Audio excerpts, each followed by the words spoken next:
Brandon Aiyuk, start or sit?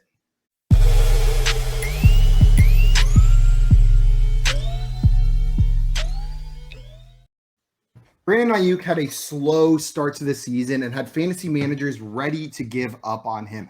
But in the past 2 games, Brandon Aiyuk has not only seen an uptick in his snaps, but has actually outsnapped Deebo Samuel at the wide receiver position. He was on the field for 93% of snaps in week 9 and 88% of snaps in week 8. And with that, he has logged a performance of 10.5 fantasy points in week 8 and 18.7 in week 9. These are PPR fantasy points. While I don't fully trust Brandon Aiyuk yet, we saw a lot through the first 7 weeks of this season to make us distrustful.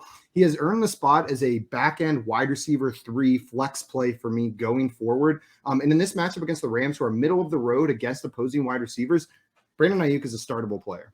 Yeah, I completely agree. And the good thing about Brandon Aiyuk is he had his best game of the season last week when the offense arguably looked their worst. It was in garbage time, but garbage time points still count.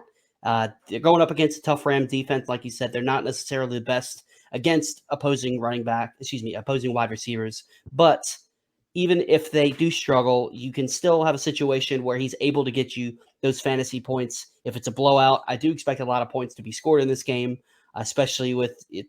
There's talk of Odell Beckham even going ahead and playing in this game on Monday night. So I think the way that he's looked these past couple of games, he's 8 targets the last game, 7 targets the game before. He's got a pretty decent floor where you can trust him as a wide receiver 3 or a flex play, like you said. Man, I don't like using the word trust and Brandon Aiyuk, but I think you're right. Brandon Aiyuk is a start for us this week. Yep, absolutely. And the other thing, too, he had a pretty ugly fumble at the beginning of the game last week, and they still played him. So there was a lot of talk of him potentially going into the doghouse. It's not the case. Start him with confidence.